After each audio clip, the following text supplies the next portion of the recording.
Hi everybody, this is Dr. Mora. I just wanted to show you a unique case. This is a case of a ulna fracture in a high-level MMA fighter. This is a type of fracture that's very common in mixed martial arts. It used to be called a nightstick fracture because it would happen in people that were being struck by a nightstick as it was swung towards their head. So now in MMA, I frequently see these in fighters who are using their forearms to block.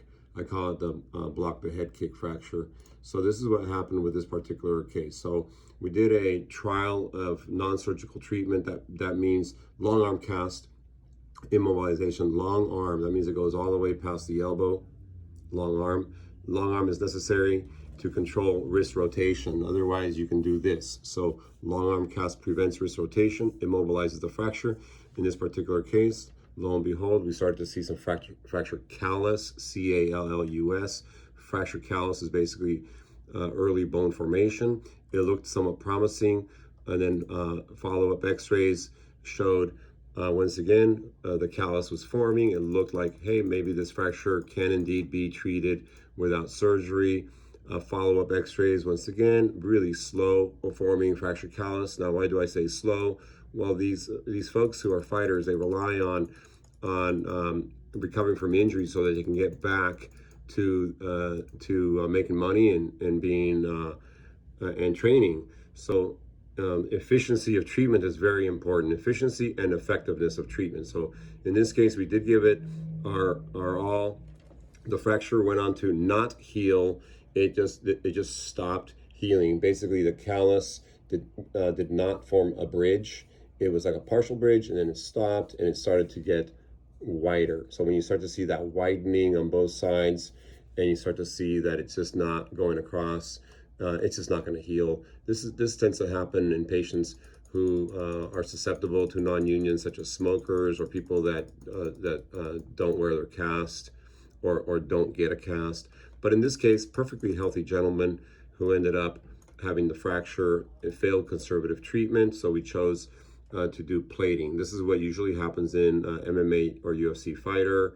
They get plate fixation, nice, rigid, locked plate. The fracture is now straight. I put some bone graft. That's why you see these little speckles right there. Usually it's a local bone graft. And I compressed.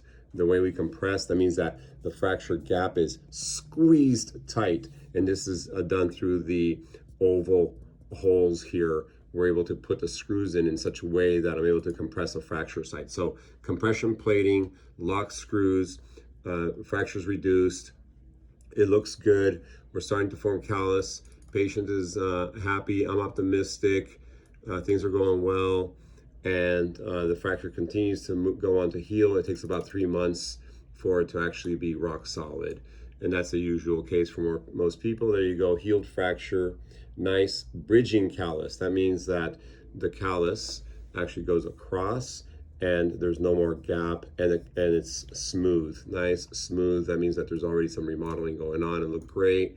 The patient felt good. And this is where the soul searching comes into play, because this is what I've learned about these fractures and treatment and future injury.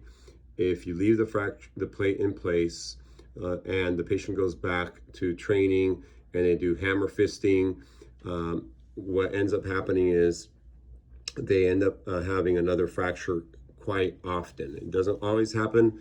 It kind of depends on the power of the patient. But if they're putting a bending type force or bending moment right here, because this region from here to here is much more rigid because of the plate. Basically, it's almost like a doubled up bone right here. Very rigid, less rigid. A stress riser occurs. A stress riser means that there's an abrupt change in the elasticity in this area, and you end up with a potential fracture or area where fractures occur. The patient chose to attempt to go without plate removal. He ended up fighting. He trained, no problem training. But then when he was in the fight, something happened. I think it was hammer fist, or maybe it was a spinning back fist, that led to the bending moment and the fracture right where I thought it would happen at the tip of the plate. Unfortunately, this is the old fracture healed, new fracture right there. So this is something that can happen. I don't blame the patient. After all, they have to put food on their table. They need to start training. They need to get into camp. They need to be 100%. He felt like he was, which he was, but there was just a susceptibility. And that's what this plate causes. And that's what numerous plates cause. It depends on the location. It's a susceptibility. It's a at-risk situation. And this is the at-risk situation that manifested into another fracture. So what do we do, or what do I do when a patient shows up with a second fracture adjacent to the plate? Well, some people might remove the plate and put on a bigger plate like this. That's one option. Another option is long arm cast. Again, long arm cast, and there you go. You're starting to see the new fracture callus. New fracture callus at the second fracture site. There's a fracture callus. The fracture is not yet healed, but it soon will be healed. And there it is. Remodeled fracture callus. This x-ray is upside down. Old fracture, new fracture. And then once that second fracture heals, then we do what I often recommend, which is a plate removal. So here you go, plate removal, fracture number one. You can't even see anymore. Totally remodeled. Fracture number two at the tip of the plate. These are the holes from the plate that I removed. And in the next month and a half, these holes will be solidified. Sometimes I add bone graft into each individual hole when I do the plate removal, and eventually, things heal up.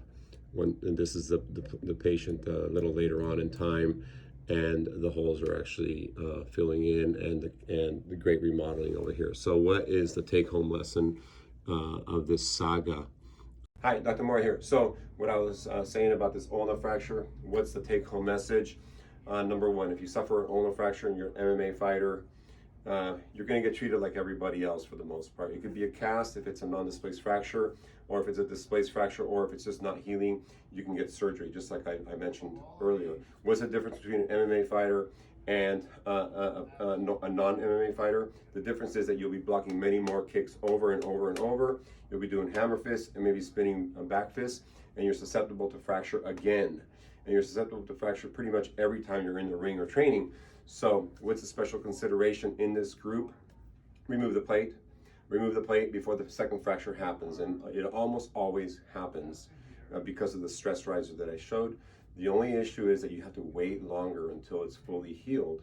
So that's the hard part. So if you already know this in advance, then you'll prepare yourself. You'll prepare that you're going to need 6 months. Okay, you'll probably need 6 months to be fully healed. And there are things that I can do, or that I do, to help this remodeling process happen faster. It has to do with improving circulation, improving nutrition, improving oxygenation to the area, bone grafting, etc. There are things that I do to help. But the bottom line is it's hard to rush Mother Nature, okay? But once it's solid, it's solid. Now, what's one more thing that can be done to maybe lessen the chance of a refracture? In some cases, doctors put on big, long plates. Basically, a plate from as low as it can to as far as they can.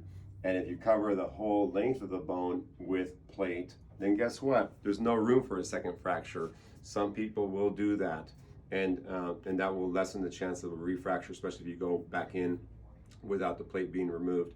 But if you have a few months to allow your body to heal, it's probably better to just get the plate removed so that you can avoid a secondary fracture, which happens in MMA fighters. Once again, this is Dr. Mora talking about the ulna shaft fracture saga that can occur, and what you can do to hopefully get your fracture to heal and to get back into the ring 110%. Thank you very much.